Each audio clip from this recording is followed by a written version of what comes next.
கோலாகலமாக தொடங்கியது ஈரோடு புத்தக திருவிழா.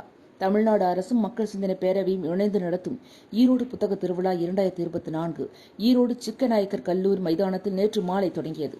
புத்தக அரங்கை தமிழ்நாடு பொது நூலகத்துறை இயக்குநர் கே. இளம்பகவத் திறந்து வைத்தார். இப்புத்தக திருவிழாவில் அமைக்கப்பட்டுள்ள உலக தமிழர் படைப்பாளர் அரங்கை ஈரோடு கிழக்கு தொகுதி எம்எல்ஏ EVKS இளங்கோவன் திறந்து வைத்தார். இப்புத்தக திருவிழாவின் முதல் விற்பனையை ஈரோடு தேசிய நல விழிப்புணர்வு இயக்க தலைவர் SKM மயிலானந்தன் தொடங்கி வைத்தார். மக்கள் சிந்தனை பேரவை தலைவர் ஸ்டாலின் குணசேகரன் அறிமுக உரையாற்றினார்.